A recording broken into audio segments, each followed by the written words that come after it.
혼자서 풀기 어려운 고민, 또 결정하기 힘든 일들을 여러분의 입장에서 함께 고민하고 조언해드리는 시간이죠. 한국인 심리학 콘서트 괜찮아. 자, 이 시간을 위해서 두 분 함께하겠습니다. 가정경영연구소의 강학중 소장님, 그리고 나우미 가족문화연구원의 김숙기 원장님입니다. 두 분 안녕하세요. 안녕하세요. 안녕하세요. 네. 자, 오늘도 저희 한국인 심리학 콘서트에 사연이 좀 있는데요. 그 사연 좀 잘 들어주시고 또 현명한 고민 상담 같이 좀 부탁드리겠습니다. 자, 먼저 사연으로 가보겠습니다. 몇 달 전부터 남편이 많이 달라졌습니다. 일단 외출만 하면 보통 집에 연락을 안 하고요. 제가 너무 늦는 것 같아서 전화를 해보면 항상 같은 말이 나옵니다. 왜? 왜 전화했는데? 이러니까 저는 남편한테 어디냐고 전화하기도 좀 어려워졌고요. 제가 그러거나 말거나 남편의 귀가 시간은 점점 늦어지더니 이젠 거의 날마다 밤 12시 넘어서 들어옵니다. 제가 나가면 중간에 한 번쯤 전화나 문자라도 하면 안 되냐 이렇게 물으니까 남편이 아주 기가 막힌 말을 합니다. 그냥 각자 즐기면서 모르는 사람처럼 살아가면 안 되겠냐? 이러는 겁니다. 아니, 각자 즐기며 살자니 이게 지금 부부가 할 소리입니까? 저희 부부에게는 아들 하나 있는데요. 대학생이라 학비나 생활비 모두 버겁습니다. 그래서 저는 투잡을 뛰고 있는데 남편은 그런 제가 너무 또 싫다고 합니다. 제가 너무 돈 이렇게 얘기를 해서 싫다는 거죠. 여튼 그날 그 대화 이후에 몇 달을 서로 투명 인간처럼 지냈습니다. 그러다 보니까 정말 저 역시 이렇게 살면서 한 집에 살면 뭐하나 싶은 생각도 들고요. 하지만 남편 측에서 이혼은 먼저 요구를 좀 해온 겁니다. 남편의 사업 실패로 저희 부부가 이혼한다 해도 사실 나눌 재산은 없고요. 지금 있는 집 전세금 빼서 반씩 나눠 가지면 끝날 것 같습니다. 내일 모레면 저도 남편도 이제 쉰인데 이렇게 이혼으로 끝내려니까 좀 가슴이 아픕니다. 이 사업 실패 전까지는 그래도 굉장히 좀 다정하고 저희 부모님께도 잘 했었는데 요즘 남편이 이렇게 변한 이유가 뭘까 생각할 때가 많아집니다. 남편의 사업 실패 이후에 몇 번 정도 제가 남편 탓하면서 심한 얘기를 한 적도 물론 있습니다. 그래서 그때 이후에 사실 우리 부부가 말이 부부지 집에서 대화가 거의 없어진 것도 사실이고요. 하지만 제가 그렇게 하지 말라고 말리던 그 사업 하더니 온 가족을 이렇게 어렵게 만든 책임이 있는데 사람이 어떻게 아무 얘기도 안 할 수 있겠습니까? 그리고 제가 너무 돈 한다고 하는데 대학생 아들 하나 있는 거 이 학비 마련하는 것도 아주 빠듯할 정도로 어렵고요. 또 아들 졸업한다고 해도 저희 부부가 모아놓은 돈도 없습니다. 그렇게 노후 맞으면 정말 암담할 수밖에 없으니 어쩔 수 없이 돈 한 건데 그것조차 이해를 못한다니. 제가 이런 얘기를 친한 친구에게 하면요. 네 남편 여자 생긴 것 같다. 차라리 잘 됐다. 노년 되면 남편 병수발 할 일밖에 없는데 차라리 지금 갈라서서 너도 네 노후나 준비해. 이렇게 얘기를 합니다. 그럼 이혼이 답인 건가요? 하루에도 몇 번씩 이 이혼에 응해주려는 마음이 들었다가 또 아니었다가 이렇게 헤어질 순 없다가 있다가 마음이 왔다 갔다 합니다. 네, 아주 장문의 사연이셨는데 일단 49세 주부분이 가정 생활에 있어서 부부 생활에 있어서 굉장히 좀 갈등이 좀 심해지신 것 같고요. 남편이 지금 이혼을 요구하는 그런 상황인 것 같습니다. 아마 사업 실패가 이혼의 큰 원인이라고도 봐도 될까? 이따 좀 자세히 말씀해 주시겠습니다만 그게 이제 큰 갈등의 시작이었던 것 같긴 한데 맞습니까? 예, 원인의 전부는 아니겠지만 네. 계기가 된 것만은 사실인 것 같습니다. 계기가 된 정도.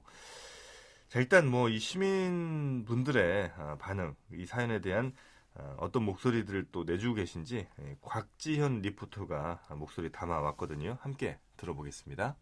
남편이 이렇게 얘기하면은 이혼하는 게 전 좋을 것 같아요. 아이가 어리다면 상처를 주거나 이런 거 생각할 수 있겠지만 대학생도 되고 성인이 됐기 때문에 아이를 생각해서 참고 그런 것보다는 우리 이혼을 요구하는데 매달려 살 이유가 없다고 생각해요. 근데 이렇게 감정이 서로 남아있지 않는 상태고 이 여자 입장에서 남편과 이혼하지 않겠다는 거는 본인이 혼자 지금 살아갈 뭐 용기 같은 것도 없고 다른 이유 때문인 것 같아요. 과연 49세면 많다고 할 수 있지만 또 적은 나이기도 되잖아요.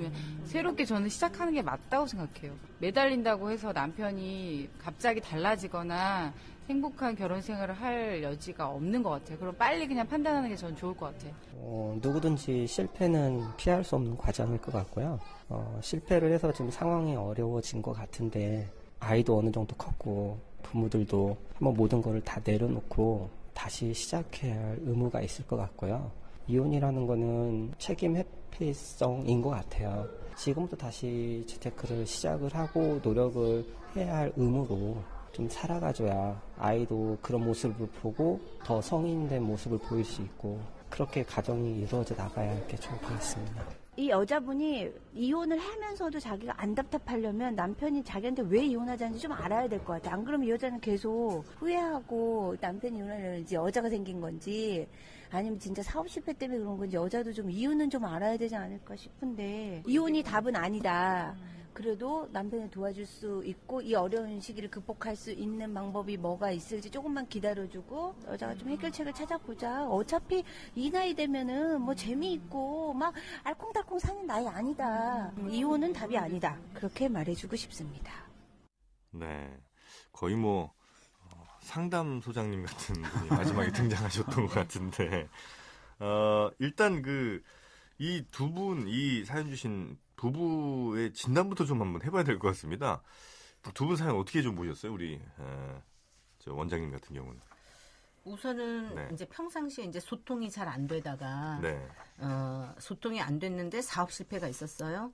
그런데 이제 요때 이 수면 아래에 있던 문제가 수면 위로 올라오는 거죠. 그러니까 사실은 사업 실패라고 하는 거는 하나의 이제 이 위기를 맞는 하나의 사건이고 우리가 인생을 살다 보면 뭐 사건 사고는 너무 많잖아요. 네. 위기 상황은 너무 많고 근데 이제 이럴 때 이 부부가 서로 마음을 합하면서 이해를 주고받으면서 힘이 되느냐 아니면 힘이 안 되고 오히려 더 힘들게 하느냐 이제 이건데 그때 당시에 이제 그게 보였던 것 같아요. 서로 불신하게 되고 서로 미워하는 마음이 생기고 이제 그게 문제인 거죠. 그래서 이 문제가 있었을 때 문제를 좀 잘 보듬어 안아주면서 해결하는 방식을 못한 겁니다. 네. 문제가 커지고 갈등이 심해지는 거는 뭐 간단하게 얘기하면 공식이 그렇죠.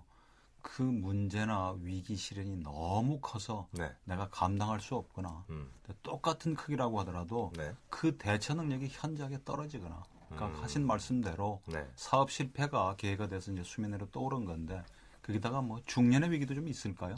지금 이제 막 쉰을 바라보는 그 나이 심리적으로 그죠 여러 가지로 좀 흔들리거든요. 거기다가 경제적인 어떤 어려움까지 그죠 그런 것들이 이제 복합적으로 좀 올라오는 건데 네. 뭐 이혼 남편이 얘기를 하니까 지금 자꾸 이혼을 해야 되나 말아야 되나 친구까지도 네. 이혼을 하라 그러니까 근데 이혼하고 싶다고 하는 그 남편의 속마음을 읽어주는 거죠. 예.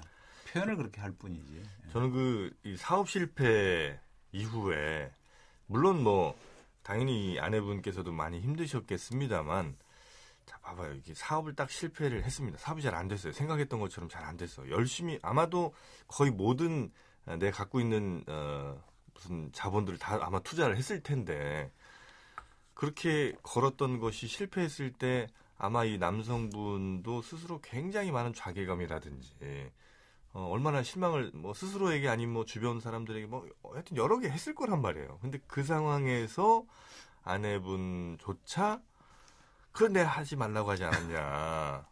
이제 앞으로 어떻게 할 거냐. 이 돈을 어떻게 할 거냐. 지금 애는 크는데 막 이렇게 이제 하면 그렇죠. 남편분이 너무 절망하지 않았을까. 그렇죠. 예.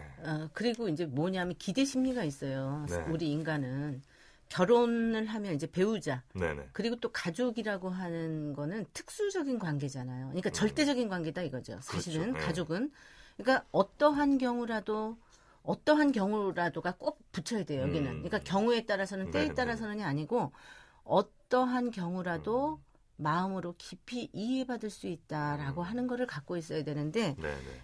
결정적으로 남들보다도 더 못한 사이가 됐다 이거죠. 가장 아팠을 그 시기에. 네네. 그리고 이제 돈 이렇게 얘기하시는데 물론 이제 경제적인 부분이 힘들었을 텐데 부부들을 이렇게 보면 매번 주제가 돈인 부부가 있고요. 네. 그러니까는 또 매번 주제가 어쨌든 뭐 술술 부부, 돈돈 부부, 그리고 매번 또 툴툴 부부. 아, 예. 근데 그 중에서 가장 최악은 사실 친목 부부예요. 아예 아무것도 없는. 네네. 근데 이제 지금 이 분들이 돈돈 했던 그 과정을 지나쳐서 이제 친목 부부로 가고 있는 중이기 때문에 이제 좀 위험한 부부라고 이제 보여지는 거죠. 전 사연 보내주신 분한테 좀 여쭤보고 싶었어요. 네. 아까 뭐 정영진 씨가 얘기를 하셨겠지만 사업 실패했을 땐 누가 제일 힘들었겠느냐. 그럼 아마 당연히 부인도 남편이라고 얘기를 할 거예요. 그러니 그렇게 하지 말라는 사업에서 실패했으니까 난들 어떻게 한마디 안 할 수 있겠어요. 할 수 있어요.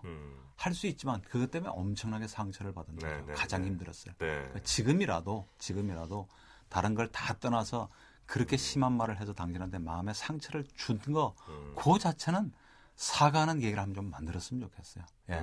이혼을 하건 말건 예. 그건 떠나서. 그리고 뭐 남편분이 사업 실패하고 지금 아무 일도 안 하시는 것처럼 보이지는 않는데요. 네네. 예. 투잡을 뛸 만큼 그렇게 열심히 돈돈 하니까 당연히 남편하고 함께하는 시간이 아마 거의 절대적으로 부족할 거예요. 그 남편은 자꾸 겉돌고. 네네네. 그래서 정말 어떤 사정인지는 모르지만 아들이 대학생쯤 되면 최소한 학비 정도까지는 몰라도 이제 용돈은 자기가 벌어서 쓸 수 있거든요. 그럼요. 그러니까 오히려 두 가지 일 중에 어떤 일이신지 모르겠지만 한 가지 정도를 줄일 수 있는 여지가 있다면 그것도 남편하고 좀 잘 상의하셔서 줄이셔서 남편하고 함께하는 시간에 투자를 하셔야 노후가 편안해질 수 있죠. 노후가 반드시 돈만이 전부는 아닙니다. 그걸 위해서 두 분이 더 관계를 돈독하게 하셔야 되니까요. 이런 친구는 어떻게 보십니까? 야, 네 남편 여자 생긴 것 같아.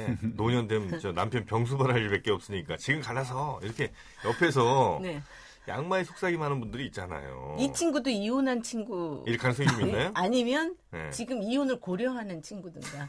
못 살겠다. 지금 억지로 마지못해 살고 있다. 이제 이런 생각을 갖고 있는데 상대방이 얘기했을 때 거기에 그냥 연결이 되는 거죠. 아, 그랬을 가능성이. 예, 그래서 드라마 같은 거, 그 사랑과 전쟁, 거기에 보면 마지막에 투표하는 게 있거든요. 이혼해야 된다가 굉장히 높습니다. 그렇지만 자기는 이혼 안 해요. 예, 그걸 꼭 아셔야 돼요. 타인의 불행을 즐기는 듯한 친구도 있고요. 예, 그 전에 특히 시샘하고 질투하는 관계였으면 더더욱 그럴 수 있고 정말 선의로 진심으로 이 친구가 얘기했다고 하더라도 상당히 무책임한 얘기입니다. 그렇죠. 예, 그리고 위험한 그리고 접근이고요. 그러니까 짧은 그 만남 가지고 제대로 문제도 파악이 안 된 채로 자기가 막 흥분해서 그럼 이혼하고 난 이후에 그 문제를 이 친구가 책임져 줄 건가요? 그것도 아니죠. 그래서 가장 가까운 친구나 어차피 팔이 안으로 굽을 수밖에 없는 가족들한테 털어놓을 땐 정말 조심하셔야 돼요.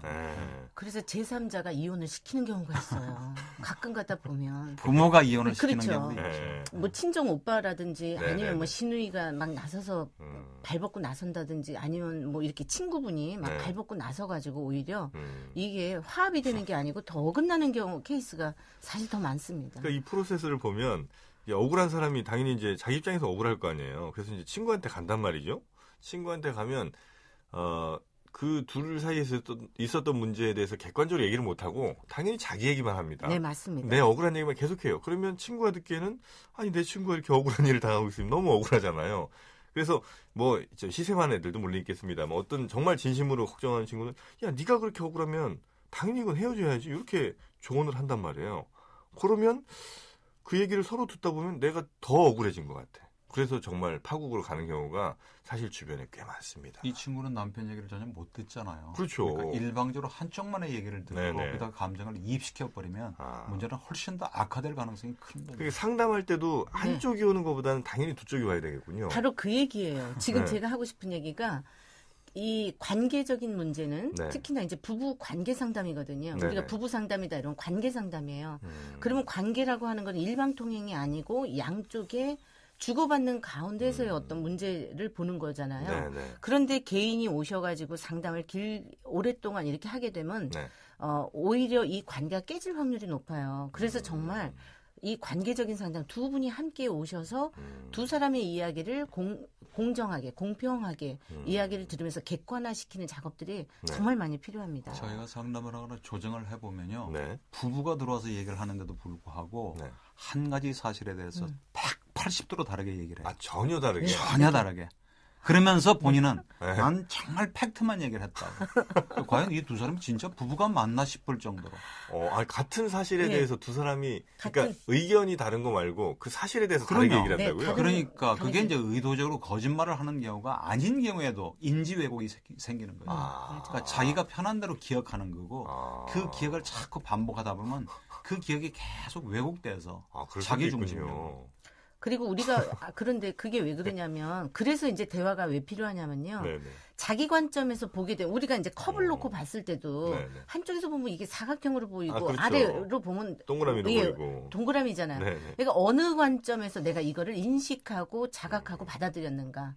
그래서 이제 그 인지적인 왜곡이 굉장히 무서운 거예요. 그 대화를 통해서 이런 것들을 많이 아 그렇구나 상대방 입장에서는 그렇게 생각할 수 있구나라고 하는 거로 함께 좀 조율하고 털어버리고 뭐 이런 부분이 필요한데 그게 네. 안 됐을 때는 이게 그냥 이제 강화가 되는 거죠. 자기 방식대로 해석하고 판단하는 게. 네네. 그러니까 지금 이 뭐 남편이 늦게 온다, 남편이 이런 얘기를 했다, 이런 이야기조차도 어쩌면 굉장히 사실과는 좀 상당히 거리가 있는 얘기일 수도 있겠군요. 그렇죠. 매일 12시 넘어서 온다는데 네. 사실은 그죠. 일주일에 닷새 늦게 들어오는 거지. 이틀은 일찍 들어올 수도 있고요. 그러면 예. 그래서 저는 이제 문제 해결책으로 이제 들어가자면 네. 남편의 이제 마음의 문이 점점 닫히고 있는 것 같아요. 몇 달 전부터 그죠. 이혼까지 얘기를 드리는 거 보면 그게 다 대놓고 늦게 들어오는 거, 사업 실패했던 거, 당신이 잘못이 많은데 왜 이혼을 이혼 얘기를 할 자격이 있느냐고 다그치면 네. 점점 더 이제 완전히 더 굳어지는 거죠. 그래서 정말 아내분도 가정을 위해서 아들의 학비를 위해서 투자까지 뛰어가면서 정말 고생은 하셨겠지만 정말 내가 했던 그때 결정적인 심한 말 그것만큼은 내가 사과할게. 그리고 이혼 뭐 하더라도 네. 할 때는 하더라도 왜 이혼하고 싶은지 정말 이 이상의 방법은 없는 건지 우리가 이 문제를 해결하기 위해서 어떤 노력을 해봤는지 오히려 장을 이 아내분이 한번 좀 만드셨으면 좋겠어요. 네네네. 저도 이제 이혼을 생각할 때가 아니고 네. 서로의 과거에 쌓였던 감정을 좀 해결할 수 있는 그런 기회다 이렇게 보셔야 된다라는 거죠. 네. 그리고 더 중요한 거는 이 아내분이 지금 마음이 왔다 갔다 한다 그러잖아요. 네. 왔다 갔다 한다라는 거는 지금 해서는 안 된다는 뜻이에요. 그러니까 결정이라고 하는 거는 왔다 갔다 하는 상황에서 결정하면은 나중에 반드시 후회가 돼요. 네. 그러니까 그리고 이혼은 언제든지 할 수 있고요. 앞으로 이거를 늦춘다고 해가지고 손해 볼 건 하나도 없어요. 그러니까 지금 단계는 네. 서로 마음을 좀 푸는 단계다.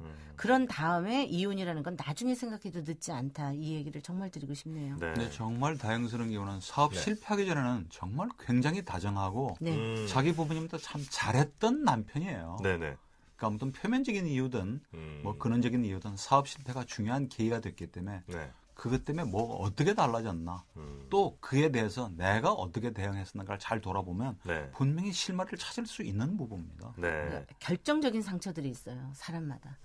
그러니까는 이제 그 부분을 좀 찾았으면 좋겠고, 그 다음에 이제 여기 아까 얘기한 전화를 하면 아내가 굉장히 조심스럽게 전화하잖아요. 우리 대한민국의 남성들이 전화를 제대로 이분뿐만이 아니고 왜 전화했어? 딱 한마디. 여자는 막 그 전화하기까지가 이 사람이 지금 뭐 할까 어떨까 이러면서 굉장히 조심스럽게 전화하면 딱 한마디. 왜? 그러니까 그거에 대한 이유를 꼭 얘기를 해야 되면 힘들어요. 그래서 이제 이러한 부분들 때문에 아마 이 아내분도 서서히 네. 자꾸 이걸 내려놓으려고 하는 게 아닌가 싶은데 조금 힘내시기 바랍니다.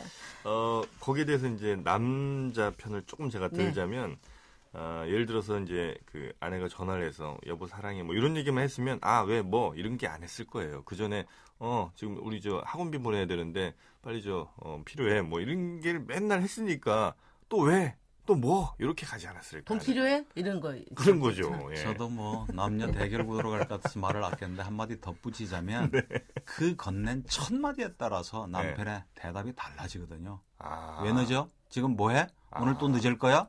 뭐 이런 식으로 나오면 이어지는 대답이 절대 고울 리가 없죠. 그래서 정말 건네는 첫 마디만이라도 좀 부드럽게 격려하는 말로 하고 본인이 하고 싶은 얘기는 그 뒤에 다시 할 수 있는 대화의 기술 같은 거네요. 소장님, 남성으로서 그러면 첫 마디에 그 첫 소절 좀 잠깐 좋은 예 좀 하나 좀 부탁드립니다. 남자가 하기에 좋은 거요? 아니요, 그러니까 만약에 남자가 들을 때 여자가 남자 들을 때 좋을 그렇죠. 말. 네. 예. 여보, 뭐 예를 들어서 오늘 당신 좋아하는 거 해놨는데 언제쯤 들어와라든지 그죠? 뭐 예를 들면 나 당신 보고 싶은데 그죠? 그건 그때 부부다마다 상황이 다 달라지는 거죠. 그러니까 정말 속에서 이렇게 차오르는 얘기를 그냥 내뱉듯이 폭발시키질 말고 그죠? 아니면 거꾸로 물어봐도 돼요. 정말 당신이 나한테 듣고 싶은 얘기. 내가 듣고 싶은 얘기도 남편한테 가르쳐 줄 수가 있는 거죠. 네. 알겠습니다. 또 대화의 기술까지 저희가 끝에 또 정리를 해봤는데 이 사연을 통해서 이 시대 한국인들의 고민 함께 나누는 시간입니다. 한국인 심리학 콘서트 괜찮아. 자, 지금까지 가정경영연구소의 강학중 소장님 그리고 나우미 가족문화연구원의 김숙기 원장님이었습니다. 오늘 두 분 고맙습니다. 예, 감사합니다. 고맙습니다.